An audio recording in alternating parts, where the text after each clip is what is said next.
हर दिन पावन श्रृंखला की आज 28 दिसंबर की कड़ी में आइए स्मरण करते हैं राव रामबख्श सिंह का बलिदान। श्री राम की जन्मभूमि अयोध्या और लक्ष्मणपुरी का निकटवर्ती क्षेत्र सदा से अवध कहलाता है। इसी अवध में उन्नाव जनपद का कुछ क्षेत्र बैसवारा कहा जाता है।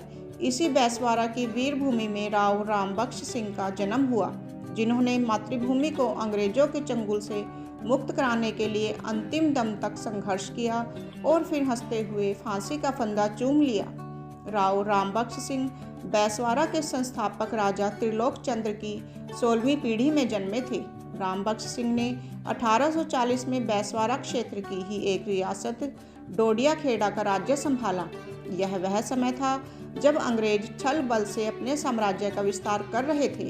इसी के साथ स्वाधीनता संग्राम के लिए रानी लक्ष्मीबाई, बहादुर शाह जफर, नाना साहब, तांतिया टोपे आदि के नेतृत्व में लोग संगठित भी हो रहे थे।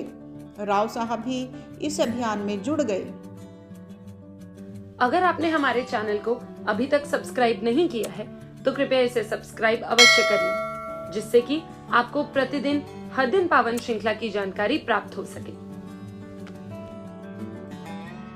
31 मई 1857 को एक साथ अंग्रेजों के विरुद्ध सैनिक छावनियों में हल्ला बोलना था, पर दुर्भाग्यवश समय से पहले ही विस्फोट हो गया, जिससे अंग्रेज सतर्क हो गए।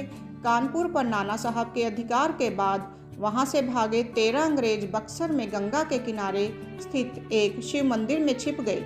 वहां के ठाकुर यदुनाथ सिंह ने अंग्रेजों से कहा कि वे बाहर आ जाएं तो उन्हें सुरक्षा दी जाएगी, पर अंग्रेज छल से बाज नहीं आए। उन्होंने गोली चला दी, जिससे यदुनाथ सिंह वहीं मारे गए। क्रोधित होकर लोगों ने मंदिर को सूखी घास से ढककर आग लगा दी।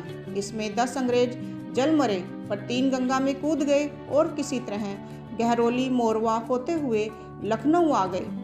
लखनऊ में अंग्रेज अधिकारियों को जब यह वृतांत पता लगा तो उन्होंने मई 1858 में सर होप ग्रांट के नेतृत्व में एक बड़ी फौज बैसवारा के दमन के लिए भेज दी।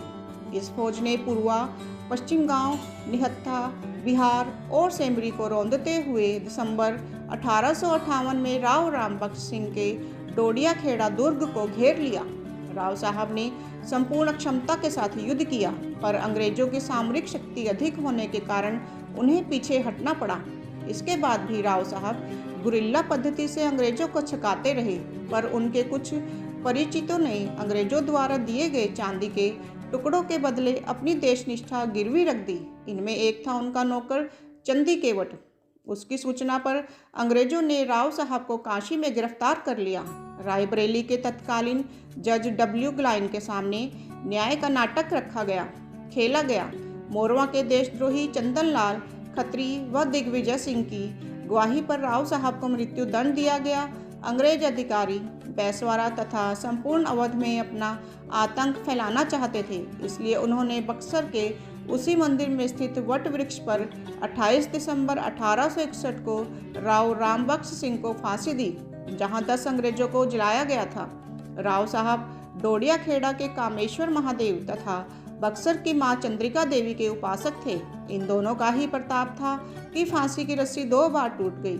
राव रामबख्श सिंह भले ही चले गए, पर डोडिया खेड़ा दुर्ग एक तीर्थ बन गया, जहां भरने वाले मेले में अवध के लोक गायक आज भी गाते हैं, अवध माँ राव भय मर्दाना, भारत माता की जय।